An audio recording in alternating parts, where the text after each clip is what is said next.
Hi everyone, welcome to my channel Madhu's moments. ఈరోజు అయితే చాలా టేస్టీగా ఉండే కొబ్బరి బూరెలు పక్కా కొలతలతో చెప్తాను చూడండి. 1 కేజీ బియ్యం నైట్ నానబెట్టుకోవాలి.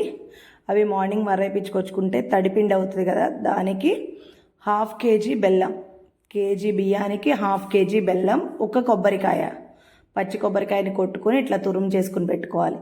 ఇది తడిపిండిని జల్లించాను చూసారా, జల్లించినప్పుడు ఇట్లా అదిం పెట్టాలి. అదిం పెడితే అది ఆరిపోకుండా ఉంటుంది. ఆ బెల్లం అనేది కరిగిన దాన్ని ఏమైనా నలకలు ఉంటాయేమో అని చూసి వడగట్టుకోవాలి.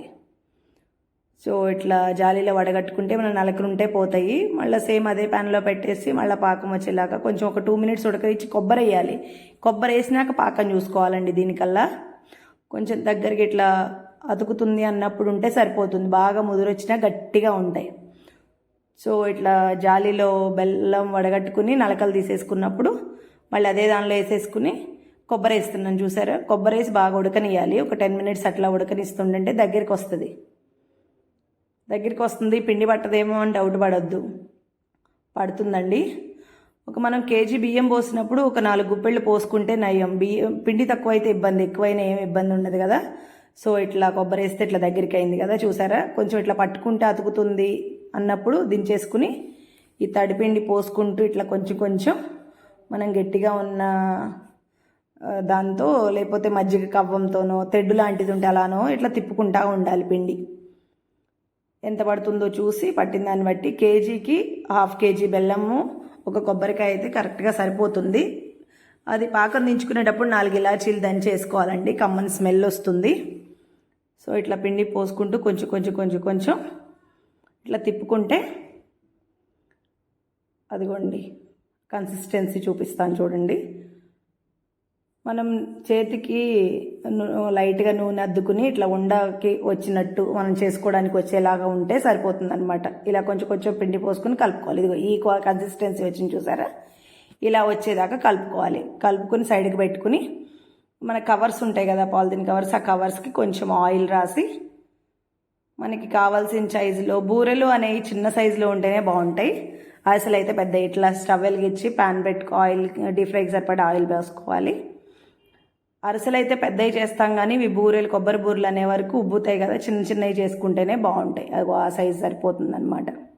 ఒక చిన్న నిమ్మకాయ అంత సైజు తీసుకుని ఇట్లా చేతికైతే ఆయిల్ తడి చేసుకోవాలి. కింద పేపర్కి కూడా తడి చేయాలి, అతుక్కోకుండా నీట్గా వస్తాయి.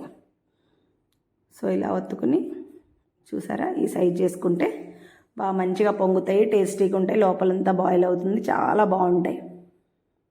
ఇష్టపడే వాళ్ళు పాకం ఉడికేటప్పుడు కొంచెం నెయ్యి వేసుకున్నా కూడా బాగుంటుంది అన్నమాట. అదిగో చూసారా, అట్లా రౌండ్గా చేసుకుని అడిగేసుకున్నాం. ఆయిల్ వేడెక్కింది, ఇలా వేసేసుకోవడమే. ఒక 1 మినిట్ అవ్వగానే అది పైకి తేలుతుంది ఉబ్బి.